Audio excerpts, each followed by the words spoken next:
It's now my honor to introduce you to our keynote speaker, Frank Williams.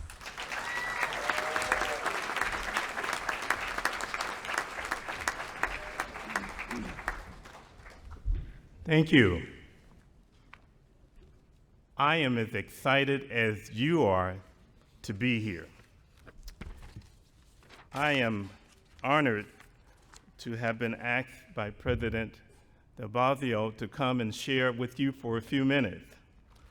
Normally, when I speak to people, because I have that Baptist in me, Baptist people tend to go on, and you could go to the bathroom 2 or 3 times and would still be speaking. But I wanted to give my wife a shout out. Her name is Ann Williams. I'm here because she brought me here from Mississippi. So raise your hand, Ann. My wife, we went to a small HBCU in Mississippi, and she got a job at that time, General Foods, and I didn't have a job. So what was I going to do? Right? I'm following her because I think she knew that the future was going to be well being here in New York. But I want to thank our President Mary Beth, members of the Board of Trustees, faculty, parents, family members, and most importantly, you young people. Now, it's kind of quiet in this room. I go to a lot of events and places, and this is really quiet, so I'm going to ask everyone to please stand. Just stand for a moment. All right. Yeah, I need you to stand because I want you to feel the passion, the energy, and the inspiration that I feel. You may be seated. You may be seated. Come on. I want you to feel the passion, the inspiration that I feel being with you. As I was coming into this facility this morning, and perhaps many of you too, I walked up to a man. His name was Dougal. And Dougal, I introduced myself, and he had something unique and different about him. I introduced myself to him, and he told me who he was. And he told me a little bit about himself. And he was out front carrying bags into the hotel. And can you imagine? Take a picture and look at that scenario. He's bringing in people's bags, and here you are, great young people with a bright future. He's bringing bags in, serving people, and you're stepping into greatness. And yet, his future has been defined by him and others based on lack of opportunity. You have opportunity. He did not have opportunity. But here he is in this environment, and I asked him, what would you say to these 2022 graduates? As my mother and my grandmother and my ancestors said to me, because they were denied opportunity and access, what they poured into me, like your parents and great-grandparents and your ancestors are saying to you and have said to you, Mr. Dougal said to me, Mr. Williams, tell them to be best. Now, he's not looking into this room, but I wanted you to hear his message and his short story that he shared to me to tell you.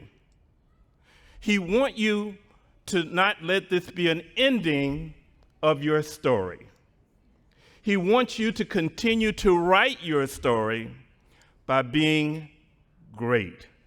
Now, you know, there are a lot of people who live and work and they go to jobs and they're not looking for a lot out of life. But there are people like you who have worked hard and are here today and are looking for a better day. I want you to know, no matter what anybody tells you, whether it's ugly or bad or sad, that you are awesome. Now, what is awesome? To me, awesome is being magnificent. It's being spectacular. And I want you to mark this day. Mark this date. Take photos, write it down, 48 years of my experience has come and gone, but I remember my graduation day. There was one moment in my graduation day that marks my life. As has been noted, I grew up in Mississippi. And back in the day, Mississippi was not, well, kind of hard. My grandmother came to my graduation. That's what I remember. I don't remember the speaker. I don't remember anything else. But I remember my grandmother. My grandmother picked cotton, and she was a domestic worker. She cleaned people's homes. She did not have the opportunity that I had, but that whole day was marked by the tears that flowed from her eyes. I will never forget her tears. And I want you to mark this day because you have parents and grandparents who've worked hard, who've borrowed money, who've invested in you that you might be better. And it is because of their investment in you that you will go on and be better tomorrow. And yes, you owe them, and you can never pay it back. I can never pay back my father who worked in a factory, or my mother who struggled and worked with Fannie Lou Hamer and Congressman John Lewis and worked when it was hot trying to get people to register to vote. But I can be great by virtue of serving others. And you've heard, we have 60 programs in White Plains for young people. We serve 2,000 kids a day. I know that the people in my life, many of them have come and gone. But my mark in my life is through the tears of my grandmother. It's through the efforts of my mom and dad. It is through my grandparents. It's through my church family. It's because of those who labored before me that I stand on their shoulders. And I will never forget, right? I will never forget what they did for me. And I want you to never forget this day. In a few minutes, this day will be gone. And then for you, it becomes what's next. But what you have is a degree from the College of Westchester. Give a hand, yes, give a hand.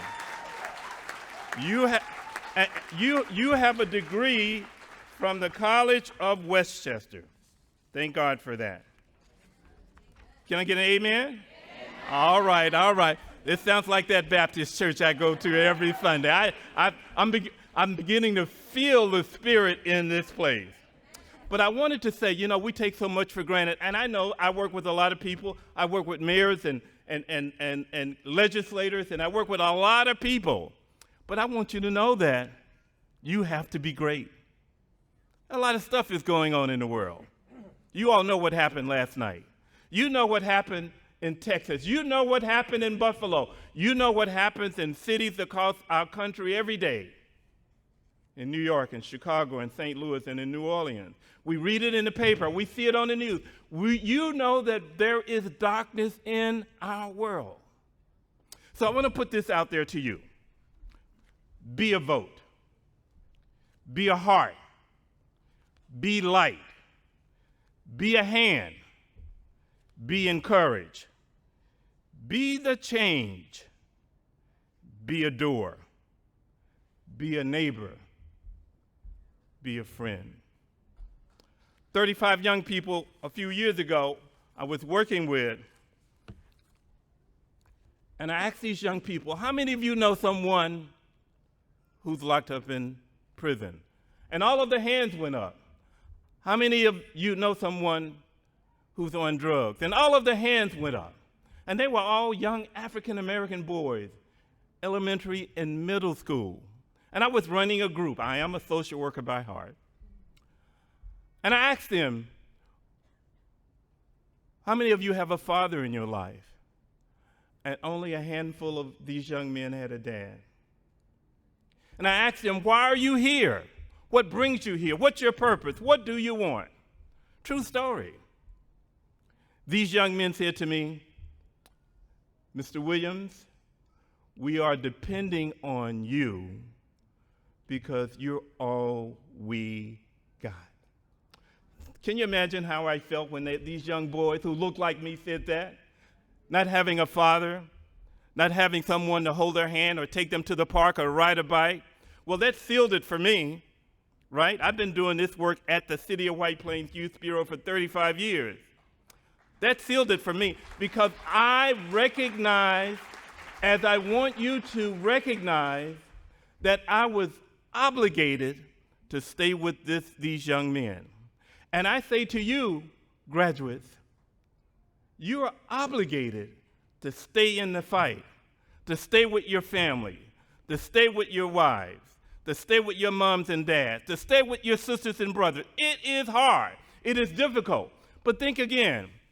If it's not you, then who? And I have this thing that I say, if it's to be, it is really up to me.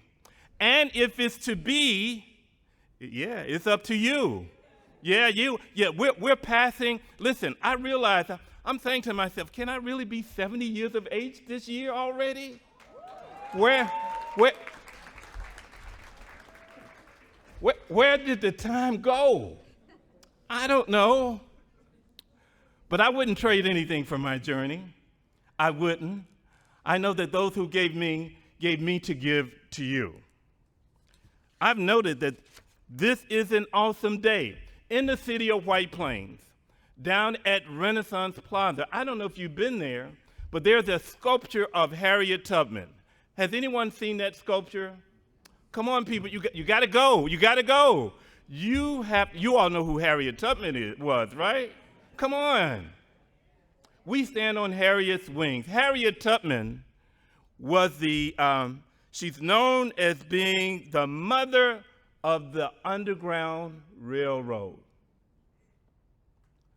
This year is the 200th anniversary of Harriet Tubman.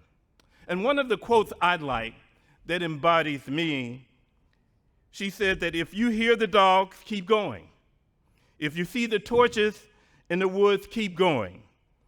If they're shouting after you, keep going. Don't ever stop. Keep going. If you want a taste of freedom, keep going. And I'm saying to you, graduates, don't stop. Keep going. Keep moving. Keep working. Keep caring. Keep loving. Keep doing. The College of Westchester has given you wings to fly. The scripture that says, as a person thinks, so is he or she. You have wings, you just don't know that you have wings. You have wings to fly, and you can go anywhere you want to go. There's nothing that is impossible for you. Be a bridge, be a pathway so that others can follow. Our country seeks people like you. Our state of New York seeks people like you. We want to make things better. We want you to be a change agent. We want you to build futures. We need trailblazers and pioneers. I love that caption on Star Trek. You know, at the opening of Star Trek, if you watch, I'm a Star Trek fanatic. You know Star Trek, right? You know the caption when they're in the spaceship Enterprise and they're going out into the universe and they're going to a place that they've never been before. And that's what life is for you. You're going to places and cities and towns and communities, and you're traveling all over the world. You may not have been there before, but you're going. And you're going perhaps to have a good time. But remember, your life is with a cause. And that life is to make a difference, to make things better. And I say to you, keep going. As Harriet Tubman said, keep moving. Yeah, I know, you got your degree, and with that degree, you think you're going to make a lot of money. How many people want to make a lot of money? Raise your hand. Listen, I don't want you to be ruled by money. It's important to make money, but not only strive to make money, but better yet, strive to make a difference. I had a I had a billionaire to come in my office one day. How many of you ever met a billionaire? Anybody? He walked in my office. And this really has to do with legacy. Legacy. Your legacy. Your legacy. And the billionaire came to, and true story, came into my office. Now, how does a billionaire look? I never had a picture of a billionaire except for the folk I saw on TV and all of that. But this is what he said to me. He said, Frank, I've heard about you. He didn't drive a big fancy car. He didn't have a $1,000 suit on. He looked just average, right? He said, but I heard about you. I heard your name. And he's this 2 words. This is what he said. There is nothing you can do for me, but there is something I can do for you. And I was a little perplexed. So he wanted me to be involved in a project. And because I stepped out on faith, this billionaire poured into our agency. And the story really is all about character. It's about legacy. And Ms. Williams and I told Ms. Williams I had this conversation with my grandson who's 5 years of age, and we call him JB, and I said, JB, what's your legacy? And he said, Papa, what's a legacy? No, I said, JB, what's your legacy? What are you going to be? He said, Papa, I don't understand. What's a legacy? So I had to sit down and tell him about his grandmother, his grandfather, his great-grandfather, his grandmother, because I wanted him to know about his story, his journey, and about the people in Mississippi who went before him, so that he knows where he came from and so that he has a sense of where he's going. And I say to you, young people today, keep going, but also as you're going, have a legacy. And I know that some of you have sons and daughters and you've worked hard and you've struggled, but have a legacy. Don't quit. Another story that I have, true story again. I met Dr. Wangari Maathai. Now, I don't know if you know about her, but she won the Nobel Peace Prize for saving the forest in Kenya. Strong black woman. She had a lot of enemies and some adversaries too. Can you imagine strong black woman fighting to keep the forest when people want to burn the trees down? And she fought a good fight. And she won a Nobel Peace Prize for that. And I want you to know that you've got to step out on your belief, even when people are against you, even when you don't have hope, even when you faint a little bit. You can't quit. You look at our world today, and you look at what's going on, and you're saying, well, who's going to solve the problem? And I'm saying to each and every one of you, you're going to solve the problem. The future belongs to every one of you. And if our country is going to be better, you have to be the fixer. You have to make the difference. You have to go to work every day. You have to go to these meetings. You have to speak truth to power. You have to change the scenario, the narrative that we live in. And you know, we're struggling with all of this. We're struggling with race relationships. We're struggling with our gender. We're struggling with our politics. We're conflicted every way. But you are all our hope. And Dr. Maathai told this story. She said there was a fire in the forest one day. And the elephants and the hippopotamus and the monkeys, they ran for the fire. And this little hummingbird went to the river to get water. And the hummingbird put the water on the fire, which was ferocious. And the tiger and the lion and the giraffe asked the hummingbird, "What are you doing?" And the hummingbird flew even faster to get water to put out the fire. And that hummingbird kept going to the river to put out the fire. Well, this morning, our 2022 graduates, you are hummingbirds. Go put out the fire.